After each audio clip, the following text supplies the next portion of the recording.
Bienvenue à tous. Bonjour. Il y a 2 mois, j'ai appris à jouer au hockey sur une patinoire à Edmonton. C'est l'endroit le plus éloigné auquel vous pouvez accéder depuis le magnifique Rideau Hall. J'étais là parce que j'ai levé la main pour me présenter à la tête du Parti libéral du Canada. Je m'engage dans cette démarche car je suis convaincu que notre pays a besoin de prendre des mesures. Nous devons agir pour réparer notre économie. Nous devons aussi prendre des mesures contre les Américains. Nous devons agir contre les droits de douane de Donald Trump. Il y a 9 jours, notre nouveau gouvernement a prêté serment et nous sommes immédiatement passés à l'action. Cette semaine, nous avons conclu un nouvel accord portant sur la défense nationale avec l'Australie pour protéger le Canada. Nous avons renforcé nos relations en matière de sécurité avec la France et le Royaume-Uni pour protéger les Canadiens et les Canadiennes. Nous avons lancé des discussions sur de nouveaux accords commerciaux avec l'Union européenne pour aider davantage les entreprises canadiennes. Nous avons annulé la taxe carbone pour les consommateurs, petites entreprises et agriculteurs afin d'éviter les divisions. Elle est créée chez les Canadiens. Parce que nous sommes encore plus forts. Ensemble. Nous avons renversé la hausse de l'impôt sur les plus-values pour encourager les constructeurs à prendre des risques et être récompensés en cas de succès. Lorsque j'ai rencontré le premier ministre à Ottawa vendredi, nous avons convenu d'éliminer les obstacles au commerce et à la mobilité au sein de notre pays, et le gouvernement fédéral prend la tête de l'engagement de promulguer des lois. C'est fini. D'ici le 1er juillet, nous travaillerons ensemble pour éliminer tous les obstacles au commerce interprovincial. Une économie canadienne à l'occasion de la Journée du Canada. Car, ensemble, nous sommes plus forts. La semaine dernière, nous avons pris des mesures pour protéger les travailleurs contre l'usage de nos gains de représailles. Douane. Les États-Unis sont injustes envers nous. Action commercial. Nous avons pris des mesures pour lancer et accélérer les grands projets d'infrastructure, y compris les énergies propres et conventionnelles, les minéraux critiques et de nouveaux corridors commerciaux avec des partenaires fiables. Dans cette guerre commerciale, nous avons agi pour soutenir les agriculteurs et les entreprises. Nous avons étendu les soins dentaires à des millions de personnes, Canadiens. Nous avons pris toutes ces actions et beaucoup plus pour créer cette fondation. Pour un Canada encore plus fort. Il reste encore beaucoup à faire. Protéger le Canada. Investir. Construire le Canada au Canada, solidariser le Canada. C'est pourquoi j'ai demandé le mien. Chers compatriotes canadiens, je viens de demander au gouverneur général de dissoudre le Parlement et d'organiser des élections. Le 28 avril, elle a donné son feu vert. En raison des actions commerciales injustes et des menaces du président Trump, nous sommes confrontés à la crise la plus importante de notre vie pour notre souveraineté. Notre réponse doit être de construire une économie forte et durable, protéger le Canada. Revendique le président Trump, ce Canada. Ce n'est pas vraiment un pays. Il essaye de nous séparer. Ainsi les États-Unis peut nous avoir. On ne le fera pas. Laissez-le arriver. Nous avons surmonté le choc de la trahison. Mais il ne faut jamais oublier ces leçons. On doit prendre soin de nous-mêmes. Nous devons prendre soin les uns des autres. Nous savons que nous devons veiller les unes sur les autres. Nous ne pouvons pas contrôler le président américain, mais nous pouvons contrôler notre destin. Nous sommes maîtres chez nous. Nous pouvons contrôler notre destin. Nous avons la chance de créer un nouveau Canada façonné par nous et pour nous. Nous pouvons nous donner plus que n'importe quel gouvernement étranger ne peut prendre. La meilleure façon de répondre à cette crise est de renforcer nos capacités au pays et d'aider ceux qui seront les plus durement touchés par ces tarifs. Il est correct et juste de le faire, et c'est aussi ce qui correspond aux valeurs canadiennes. C'est cela qui nous donne de la force.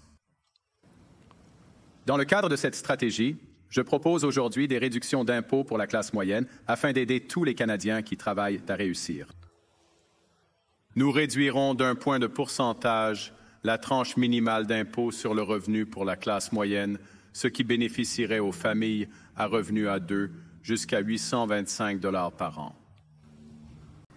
Aujourd'hui, je propose de réduire les impôts pour la classe moyenne pour aider tous les travailleurs canadiens.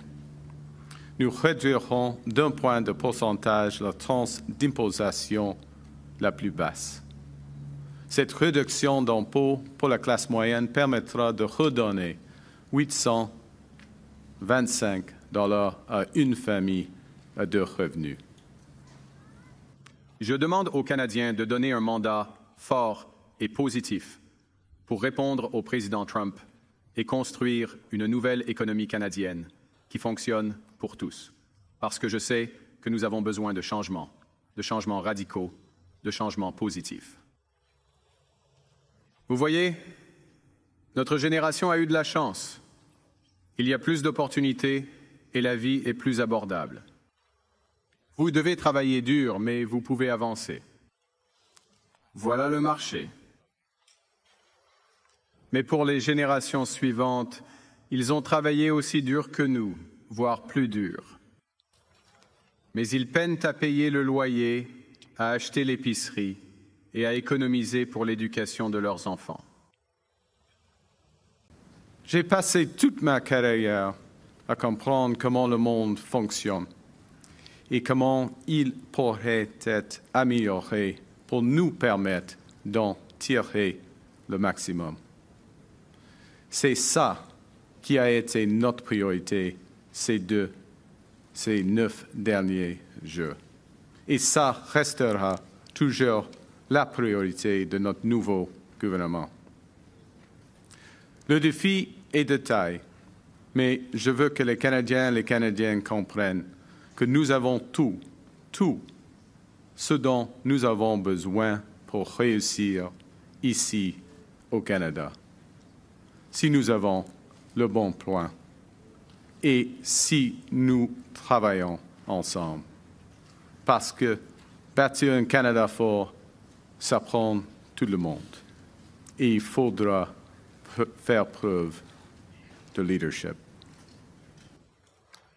Il est tout à fait facile de rester négatif à propos de toute chose quand vous n'avez en réalité jamais résolu un seul problème. Quand vous n'avez jamais rien construit dans votre vie et n'avez jamais même fait de feuille de paie, il est vraiment très facile d'être négatif sur toute chose. Mais qu'en est-il de la solution négative? Les slogans ne sont pas la solution. La colère est un acte. La division n'est pas la force. La négativité ne gagnera pas les guerres commerciales. La négativité ne paiera pas les loyers ou les hypothèques. La négativité ne baisse pas les prix des denrées alimentaires. La négativité ne rend pas le Canada fort. Nous avons vu où la négativité et la division ont mené les États-Unis. Nous sommes plus forts quand nous sommes unis. Ils vont s'affaiblir parce qu'ils ne le sont plus. Alors, unissons-nous en cette période de crise. J'aime le Canada. Cet incroyable pays m'a tout apporté. Je me suis levé à Edmonton il y a 2 mois et je me retrouve ici aujourd'hui parce que je souhaite rendre tout cela au Canada pour que chaque enfant canadien, qu'il vienne de Nanaimo, de Montréal, de Scarborough ou d'Inuvik, dispose des mêmes opportunités que j'ai pu avoir, avec les mêmes espoirs et la même confiance en un avenir meilleur. Il est crucial que nous nous unissions tous pour devenir plus forts. Je sollicite votre vote pour que nous devenions un Canada puissant, un adversaire du Canada. Vive le Canada. Par conséquent, je serai heureux de répondre à vos questions. Merci, Monsieur le Premier ministre. Nous allons commencer avec une question. Nous allons prendre 15 minutes pour répondre à la première question et la première sera suivie. Bonjour, Tonda McCarles du Toronto Star. Monsieur, pourquoi voudriez-vous plonger le pays dans une élection pendant une guerre tarifaire? Si vous jugez cela nécessaire maintenant, pourquoi ne pas le repousser un peu afin que les Canadiens puissent vraiment vous évaluer et déterminer si vous représentez le changement que vous prétendez incarner? Eh bien, plusieurs choses, Tonda. Premièrement, au cours des 9 jours que j'ai été Premier ministre, nous avons apporté des changements considérables. Cela inclut des changements fiscaux, y compris la réduction d'impôts pour la classe moyenne annoncée aujourd'hui. Ce qui est particulièrement crucial, c'est la protection offerte aux travailleurs. Par conséquent, nous nous sommes engagés dès le début à utiliser tous les revenus des droits de représailles pour protéger nos travailleurs et, pour ce faire, nous avons réformé le système d'assurance-emploi. Je sais que M. Poilievre a pris ses fonds pour réduire les impôts. Je m'en soucie peu que les travailleurs soient protégés. De cette manière, nous assurons une protection aux entreprises. Nous avons démontré notre ambition de créer ce que les Canadiens veulent, et je l'ai entendu à maintes reprises dans ce grand pays que les Canadiens veulent une économie canadienne, pas 13. Ils veulent que nous brisions ces barrières. Nous avons donc convoqué les premiers ministres, les gouverneurs des provinces. Nous avons atteint un accord pour réaliser cet objectif. Nous nous appuyons sur des modèles déjà établis en Nouvelle-Écosse et ailleurs. Nous nous sommes engagés, au niveau fédéral, à légiférer avant la fête du Canada pour éliminer toute entrave afin d'atteindre le libre-échange pour cette date. Donc, nous avons fait beaucoup de choses. Je pourrais continuer, mais nous avons déjà fait beaucoup de travail en 9 jours pour poser beaucoup de fondations. Mais il est important que le gouvernement ait le mandat du peuple canadien pour faire ce travail, pour construire l'économie canadienne, pour diversifier nos partenaires commerciaux et pour contrer Donald Trump et les Américains et négocier les meilleurs accords pour les Canadiens. C'est ce que je vais faire. Après cette réunion de vendredi soir, vous avez dit lier les conservateurs de Pierre Poilievre aux baisses d'impôts, à la réglementation et à l'aide étrangère d'Elon Musk et de Donald Trump. Cependant, M. Paul a présenté aujourd'hui sa propre plateforme aux Canadiens, affirmant qu'il fera face à Trump. Il reste un libéral, tout simplement. Alors, sur quelle base pouvez-vous comparer équitablement les conservateurs canadiens aux conservateurs républicains trumpiens? Tout d'abord, la comparaison est facile. Si vous regardez la langue reflète l'histoire de la langue qui remonte à de nombreuses années. Ce n'est pas un phénomène récent, donc directement de la langue R1. Deuxièmement, de l'intention. Alors, Elon Musk s'est levé et a dit que l'administration Trump avait annulé l'aide étrangère en quelques jours. Le PR Poilievre s'est envolé vers et hors du Nunavut et a dit que j'allais annuler l'aide étrangère. Et d'ailleurs, ne parlez pas au premier ministre ni aux dirigeants locaux et autochtones. Ce n'est évidemment pas notre méthode. Par conséquent, une série de pas de mots plus des propositions étonnamment familières avec les propositions de l'administration Trump est très différente de notre approche. Par exemple, une approche très, très différente de la construction du marché du logement. Les deux offrent plus d'offres, très différentes de notre approche. Je vous donne un dernier exemple parce que je sais qu'il y a une longue liste de problèmes. Aujourd'hui, nous annonçons que nous allons étendre les soins dentaires. Maintenant, le programme de soins dentaires qui a été mis en place il y a quelques mois dessert maintenant 1,8 million de Canadiens. 1,8 million de Canadiens ont reçu des soins dentaires dans le cadre du programme. Ces personnes ne pouvaient pas se permettre les soins dentaires auparavant. Pierre Poilievre prétend qu'ils sont inexistants. Nous venons d'ajouter 4,5 millions de Canadiens supplémentaires dans la même situation. C'est une approche très différente pour le Canada. C'est un Canada qui rassemble les Canadiens et qui protège tous. C'est ce que nous proposons au Canada. Bonjour, Monsieur le Premier ministre Ashley Burke, Nouvelle CBC. Vous avez abrogé la réforme de l'impôt sur les plus-values, vous avez promis des baisses d'impôts pour la classe moyenne, mais vous avez également pris de nouvelles promesses de dépenses. Alors, comment allez-vous payer? Quelle réduction devez-vous faire pour tenir la promesse d'un déficit inférieur à 1% du PIB? Quelques détails. La première est que nous envisageons d'accroître l'efficacité du gouvernement en changeant la façon dont le gouvernement est dirigé, c'est-à-dire d'accroître la productivité du gouvernement, c'est-à-dire en se concentrant sur les résultats plutôt que sur les intrants. C'est donc la raison principale pour laquelle nous avons créé un nouveau ministère de la transformation gouvernementale qui utilise une série d'examens de programmes, mais aussi une nouvelle technologie, l'intelligence artificielle, pour stimuler cette productivité.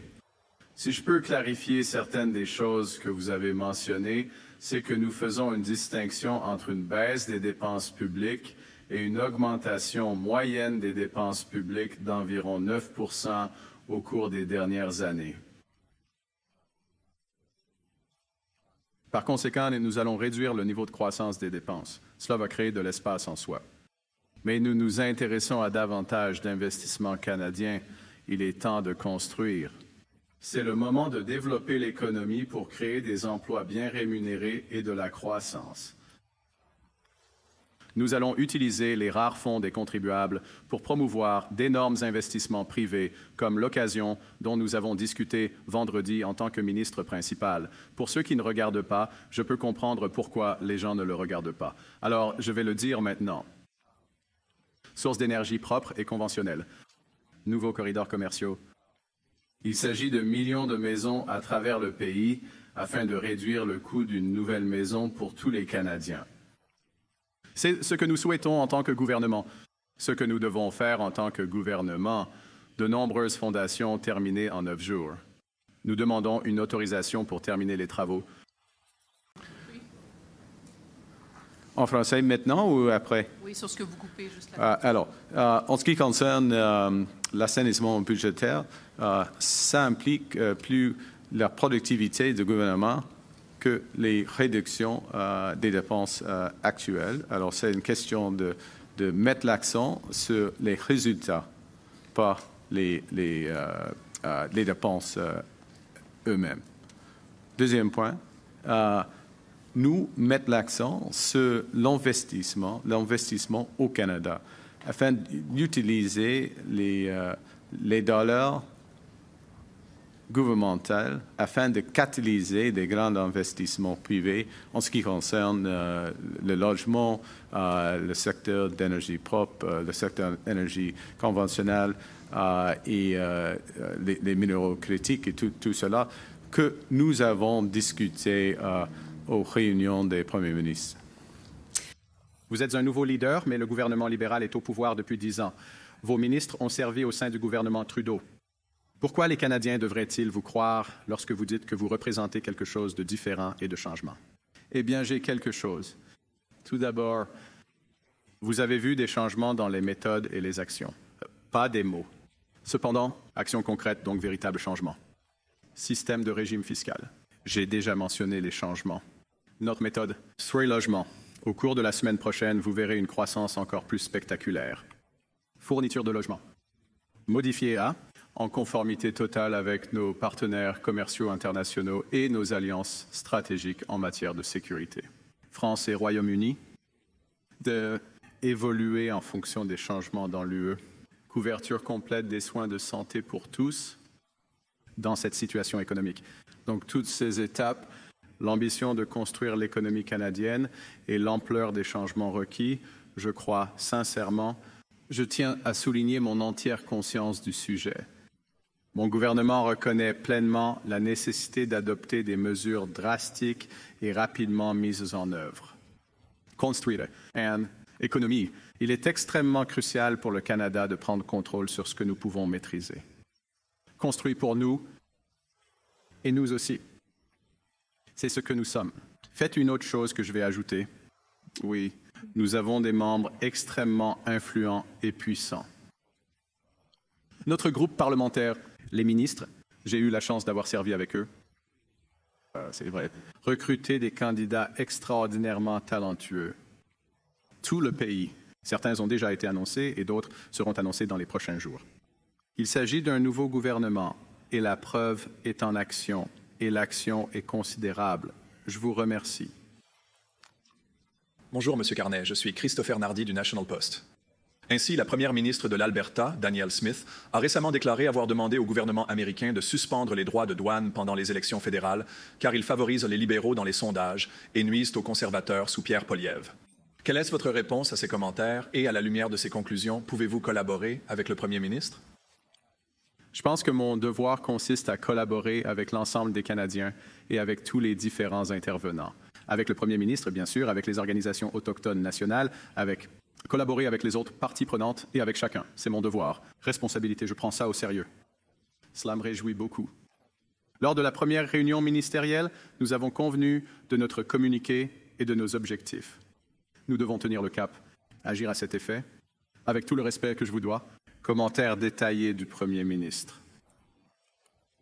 Elle a attiré mon attention de suite.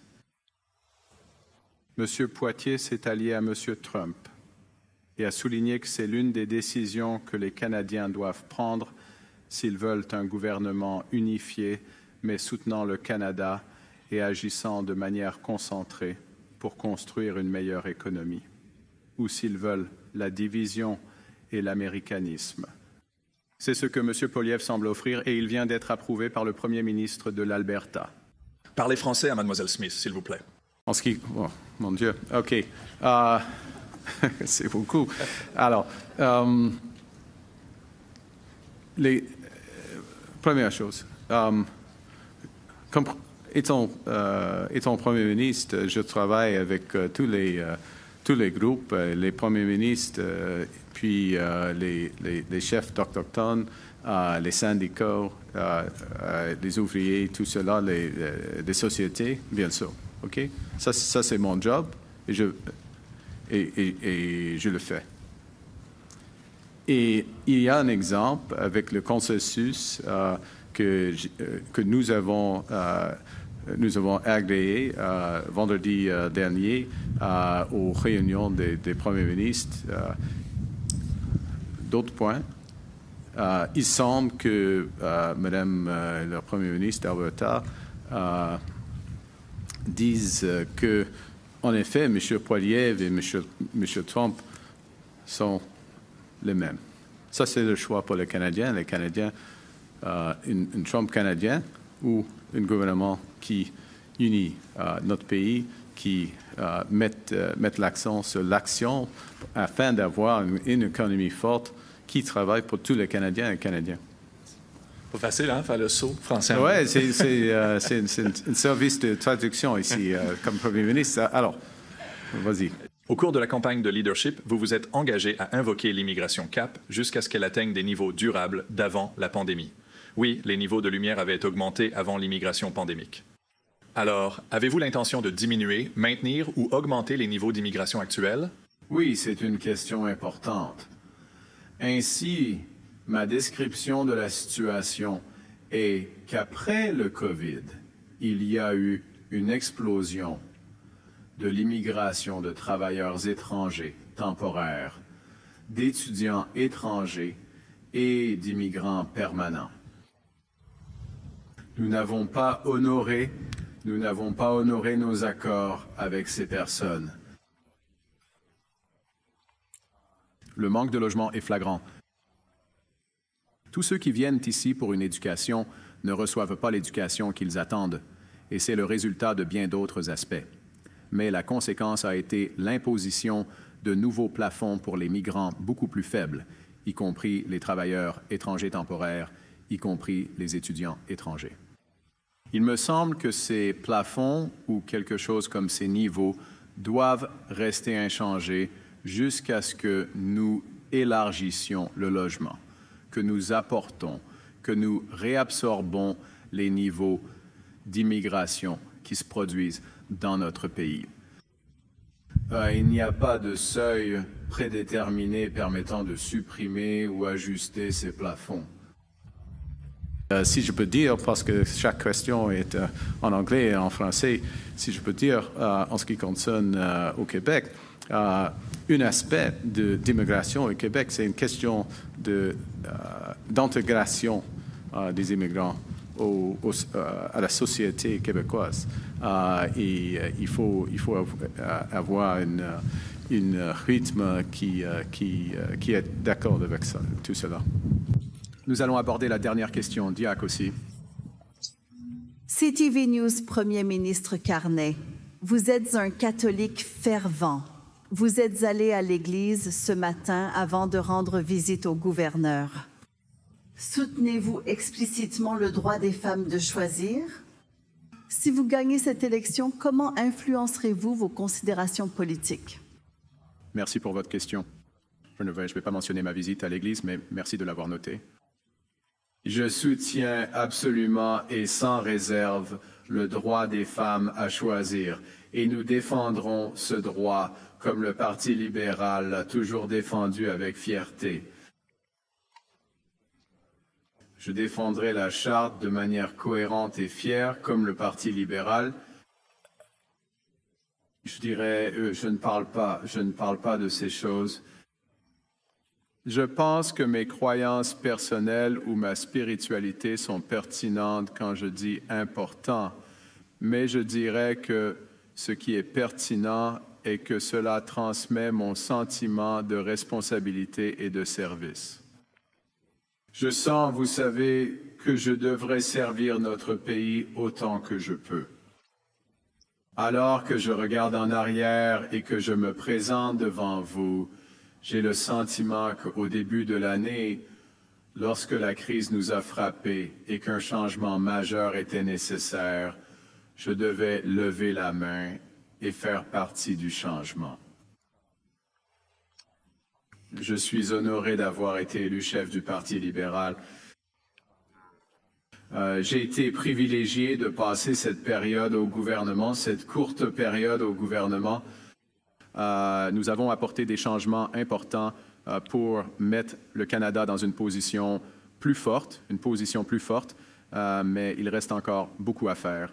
C'est pourquoi je me tiens devant vous pour demander que le gouverneur général nous ait donné son accord pour organiser cette élection afin que nous puissions apporter un changement réel, un changement positif qui rassemble le pays et construise une économie qui fonctionne pour tous. Pourquoi avez-vous choisi de participer à la course de Nepean et quelles sont les implications de votre décision? En fait, M. Chandra Arya, qui représente cette course depuis longtemps en tant que libéral, a été disqualifié. Et habitez-vous dans cette circonscription? Il y a donc quelque chose dans votre question. Premièrement, la décision de sélectionner un candidat ou d'approuver un candidat. Au sein du Parti libéral, nous avons un comité appelé le Comité de la Lumière verte qui tient compte de divers renseignements sur les candidats et exerce une diligence raisonnable, si je peux le dire ainsi, M. Arya. Donc, je ne faisais pas partie de ce comité. Moi, vous savez, ils prennent leurs propres décisions. Comme vous le savez, M. Arya a été disqualifié de se présenter à la tête du Parti libéral. Certains éléments de la décision. Je crois comprendre que le comité du Feu vert a recommandé qu'il soit disqualifié de candidat Nepean. De mon point de vue, je réside dans la région d'Ottawa depuis près de 20 ans et bien sûr, j'étais évidemment un résident de Londres lorsque j'étais gouverneur de la Banque d'Angleterre. Mais j'ai toujours vécu à Ottawa, sauf lorsque j'étais gouverneur d'Ottawa. Je connais bien Nepean Monmouth et il était le témoin de Peter Ireli qui a grandi à Nepean. Donc, de Bar Harbor à Bell Point, et entre les deux, c'est une région que je connais bien. De bien des façons, cela représente beaucoup de choses. Pas tout, mais beaucoup de choses dans ce pays, vous savez. Le revenu médian est d'environ 50 à 55 000 $, donc un peu inférieur à la moyenne nationale. Très diversifié, les opportunités et les défis auxquels nous sommes confrontés en tant que pays. Ce sont des défis que je cherche et que j'espère résoudre. C'est pour ça que j'ai levé la main. Voilà pourquoi je suis ici en tant que Premier ministre. C'est la direction dans laquelle je souhaite aller avec mes collègues libéraux et c'est la vision positive que nous avons pour les habitants de Nepean, d'Ottawa, de l'Ontario et du Canada. Merci beaucoup. Merci, monsieur, sur M. Arya. Puis est-ce qu'on peut avoir une question en français aussi après, si c'est possible? D'accord. OK. Il y a deux requêtes. En ce qui concerne M. Arya, il y a un processus dans le Parti libéral pour chaque candidat. Qui s'appelle le feu vert, un comité, le feu vert. Et il y a des considérations que la comité à prendre en mesure afin de prendre une décision. En ce qui concerne Nepean, je peux arrêter là afin d'avoir l'autre. Question finale en français, madame? Oui. OK, d'accord. Oui, bonjour, M. Carney, Bonjour. Sandrine Vieira avec le journal Le Devoir. Ma première question et ensuite un suivi, si c'est possible. Vous dites que vous voulez rendre la fonction publique plus efficace, mais pouvez-vous nous donner un ou deux exemples de programmes que vous comptez couper? Non, il y a d'autres choses. Il y a deux choses.